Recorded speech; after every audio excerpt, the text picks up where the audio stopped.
We love pretty things, but we also love saving money. So Sarah's back now with a project that ticks both boxes. That is a good thing. Yes, it is a good thing. Now look at how beautiful this is. What you've done is, not all of us can afford a beautiful kitchen island. Or have the space for one. Or have the space for it. So get your own utility shelf and do your own DIY. Exactly. You know, IKEA sells these great basic metal kitchen workspaces, and they're nice because they have the surface for prep and then still lots of storage underneath. It's on wheels. You can wheel it into the center of the room, off to the side, in another room if you want to use it. So it's really multifunctional.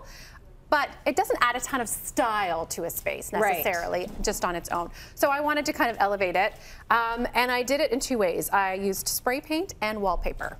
The wallpaper is stunning. It's amazing, isn't it? And it's such a simple thing to do. Of course, first you want to do the spray painting. I prefer to do it with everything unassembled. I agree. So you want to lay it all out, follow the instructions on your spray paint. They're not all the same, but generally it's new coat in an hour, or you have to wait a significant amount of time, maybe 24 to 48. Do that because it will clump, it will scrape, it'll do all sorts of things that do not look pretty at all if you don't follow the directions. Right. Yeah. Okay, so make sure you follow all the instructions. Exactly. And you know, you can have the option of picking something a little bit more impact here because it's on, you're using it on such a small space. Exactly. That's right. So I love, of course, floral patterns, really fun, bold colors. We had no idea. I know, it's such a secret. Really? I know. Flowers? Oh, interesting. All the time. So I found this company called The Good Tile, and they do custom wallpaper. It's self-adhesive. It comes in a ton of different patterns. So you can have all sorts of fun with it. Isn't it fun? That's great. And then you can also, it's peel and stick. And you can get it in different widths, up to 30 inches, I believe, wide, which is really great if you're dealing with a deeper island surface. But even something more dramatic like that's really, really gorgeous with the rich dark colors. Or this is really feminine with kind of that lace detail. There's tons of different options. Very nice.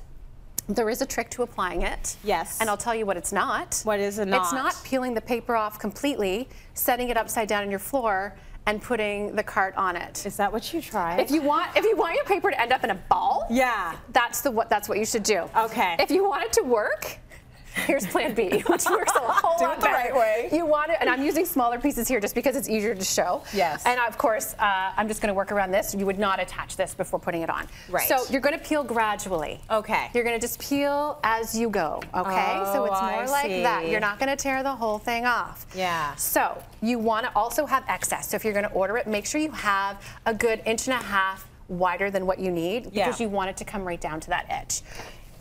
If you make a mistake, does it peel off easily? It does, so I'm going to show you that. Yes, because you know what? You are going to get, so I'm going to try to do this facing away, you guys, which is, again, not what I recommend. Right. But it's better for TV. And upside down. Yeah, so you're going to smooth it on. So I left a bubble there. I don't know if you can see it, but it's not good. So what you want to do is if you're pulling it off, and you can, you want to keep your hands close to where it's attached to the surface rather than yanking it from the top, especially if you're dealing with a really long piece like we did on the cart. Right. So pull, pull, pull, and then you're just going to smooth as you go. You might want to get a little plastic squeegee and just glide it along as well. Okay. Okay, and that's how you get it on the surface. Now, the corners are the tricky part. Yeah, that does look tricky because you have them so completely smooth. They're pretty good. The final one. So I'm going to show you guys how that works. I'm just going to tuck that out of the way.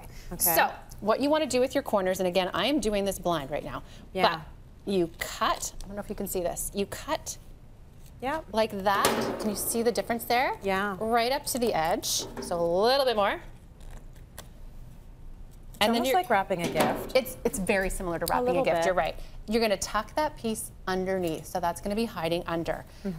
Then you're going to fold this side down because you know what? The front's the most important. And then what you're going to do is you're going to just take this piece and do it more neatly than I've done right there. And you're going to just fold it down like that, and you've got a nice tidy corner so that people can't see the seams. That's excellent. Thank you. That is so good. Okay, so in terms of the spray painting, as she said, take the parts off. Absolutely. And spray paint them separately, and then of course you can always assemble them right here, which is so beautiful. I love that you picked the pink. Isn't that nice? I kind of had to.